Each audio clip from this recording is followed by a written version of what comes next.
അൽഹംദുലില്ലാ വസ്സലാത്തു വസ്സലാമു അലാ റസൂലില്ലാ വഅലാ ആലിഹി വസഹ്ബിഹി വമൻ വാലാ. ശമ്പളം വാങ്ങിക്കുന്ന ഒരാൾ എങ്ങനെയാണ് സക്കാത്ത് കൊടുക്കേണ്ടത് എന്നാണ് ഒരു ചോദ്യം. ശമ്പളം വാങ്ങുന്നയാളാവട്ടെ മറ്റെന്തെങ്കിലും രൂപത്തിൽ പൈസ കയ്യിലേക്ക് വരുന്ന വരുമാനമായിട്ട് വരുന്ന ആളുകളാവട്ടെ എങ്ങനെയാവട്ടെ തൻ്റെ കയ്യിൽ നിസാബ് തികഞ്ഞ തുക, നിസാബ് എന്നതുകൊണ്ട് ഉദ്ദേശിക്കുന്നത് 85 ഗ്രാം സ്വർണത്തിൻ്റെ മാർക്കറ്റ് വില എത്രയാണോ അത്രയും തുക.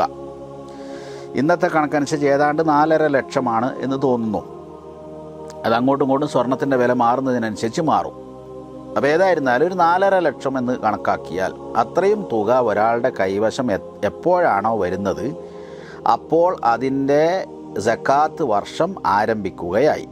ഈ സക്കാത്ത് വർഷം എന്ന് പറയുന്നത് ഒരാൾക്ക് സക്കാത്ത് നൽകൽ നിർബന്ധമാവുക അത് തൻ്റെ ഉടമസ്ഥതയിൽ വന്നതിന് ശേഷം ഒരു ധനം നിസാബ് തികയുകയും, നിസാബ് എന്നത് മുമ്പ് വിശദീകരിച്ചു, അങ്ങനെ നിസാബ് തികഞ്ഞ ഒരു തുക തൻ്റെ കയ്യിൽ വന്ന് അതിന് ഒരു വർഷം പൂർത്തിയാകുമ്പോഴാണ് അതിന് സക്കാത്ത് നിർബന്ധമാവുക.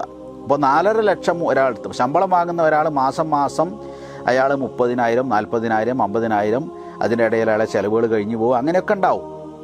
അല്ലെങ്കിൽ വലിയ എമൗണ്ട് വാങ്ങുന്ന ഡോക്ടർമാരും എഞ്ചിനീയർമാരും അങ്ങനെയുള്ള മാനേജർമാർ, വലിയ എമൗണ്ട് വാങ്ങുന്ന IT ഫീൽഡിലൊക്കെ ജോലി ചെയ്യുന്ന നല്ല വലിയ ശമ്പളം വാങ്ങുന്നവരൊക്കെ ഉണ്ടാവും. ആരാവട്ടെ അവരുടെ കൈവശം ഈ നിസാബ് തികഞ്ഞ എമൗണ്ട് എപ്പോഴാണോ തൻ്റെ ഉടമസ്ഥതയിൽ വരുന്നത് അപ്പോൾ മുതൽ അതിൻ്റെ സക്കാത്ത് വർഷം ആരംഭിക്കും. അങ്ങനെ ആരംഭിച്ച് ഒരു വർഷം പൂർത്തിയാകുന്ന മുറക്ക് അയാളുടെ കൈവശം നിസാബിൽ നിന്ന് കുറയാതെ അത്രയും എമൗണ്ട് അയാളുടെ കയ്യിലുണ്ടെങ്കിൽ അതിൻ്റെ 2.5% സക്കാത്ത് കൊടുക്കേണ്ടത്.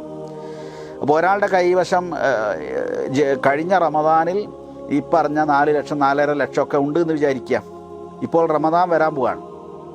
ഈ റമദാനിൽ അയാൾ ബാങ്കിൽ ബാലൻസ് സ്റ്റേറ്റ്മെൻറ്റ് എടുത്ത് നോക്കിയപ്പോൾ അയാളുടെ കൈവശം 4.5 ലക്ഷം ഉണ്ട് എങ്കിൽ അയാൾ അതിൻ്റെ 2.5% സക്കാത്ത് കൊടുക്കണം. അങ്ങനെ അയാൾ സക്കാത്ത് കൊടുക്കുമ്പോൾ അയാളുടെ കൈവശം വീട്ടിൽ 1 ലക്ഷം ഉറുപ്പിക ഉണ്ടെങ്കിൽ അതും കൂടി അതിൻ്റെ കൂടെ ചേർത്ത് എല്ലാത്തിനും കൂടി ഒന്നിച്ച് 2.5% കൊടുത്താൽ മതി. ഇനി അയാളൊരു കച്ചവടക്കാരനാണെങ്കിൽ ആ കച്ചവടത്തിൻ്റെ സക്കാത്തും ഇതിൻ്റെ കൂടെ കൂട്ടിച്ചേർത്ത് ഒന്നിച്ച് കൊടുത്താൽ മതി. ഇനി അയാളുടെ കൈവശം സ്വർണമായിട്ട് അയാൾ സൂക്ഷിച്ചു വെച്ചിട്ടുണ്ടെങ്കിൽ അതിൻ്റെയും ഇതിൻ്റെ കൂട്ടത്തിൽ എല്ലാത്തിൻ്റെയും കൂടി കൂട്ടി 2.5% സക്കാത്ത് കൊടുത്താൽ മതി. പിറ്റേ വർഷവും അയാൾ അതുപോലെ സക്കാത്ത് കൊടുക്കുകയാണ് വേണ്ടത്. ഇവിടെ വർഷം എന്ന് പറയുമ്പോൾ മനസ്സിലാക്കേണ്ടത് ഹിജിരി വർഷമാണ് പരിഗണനീയം, അല്ലാതെ ജനുവരി ഫെബ്രുവരി എന്നല്ല. മുഹറം സഫർ എന്ന് പറഞ്ഞുകൊണ്ടുള്ള ഹിജിരി വർഷമാണ്. അത് തമ്മിലുള്ള വ്യത്യാസം 10 ദിവസത്തിലധികം വ്യത്യാസമുണ്ടാവും ഓരോ വർഷവും. എന്ന് വെച്ചാൽ 30 വർഷം കഴിയുമ്പോഴേക്ക് ഹിജിരി കലണ്ടർ പ്രകാരം 31 വർഷമായിട്ടുണ്ടാവും. ഇനിയിപ്പോൾ അതുകൊണ്ട് നമ്മളെ നാട്ടിൽ പൊതുവേ കണക്ക് കൂട്ടുന്ന അല്ലെങ്കിൽ ബജറ്റ് വർഷമായിട്ട് കണക്ക് കൂട്ടുന്നത് മാർച്ച് ടു മാർച്ചിൽ, ഏപ്രിൽ ടു ഏപ്രിൽ അങ്ങനെയാണ് ഒരാൾ സക്കാത്ത് കൊടുക്കാൻ ആ വർഷമാണ് പരിഗണിക്കുന്നത് എങ്കിൽ അതിന് കുഴപ്പമില്ല. പക്ഷേ അപ്പോൾ 2.5% എന്നത് 2.577% സക്കാത്ത് കൊടുക്കേണ്ടത്. അപ്പോൾ അത് കൃത്യമായി തീരും. അഥവാ 2.5 എന്നതിന് പകരം 2.577 എന്ന അനുപാതത്തിൽ അയാൾ സക്കാത്ത് കൊടുക്കേണ്ടതാണ്. അപ്പോഴാണ് ഹിജ്രി വർഷമനുസരിച്ചുള്ള 2.5%-ന് തുല്യമായി തീരുകയുള്ളൂ. ഇതാണ് ശമ്പളം വാങ്ങിക്കുന്നവരെ സംബന്ധിച്ചോളം സക്കാത്ത് കൊടുക്കുന്നതിന് ലളിതമായ രൂപം. അസ്സലാമു അലൈക്കും വറഹ്മത്തുള്ളാഹി.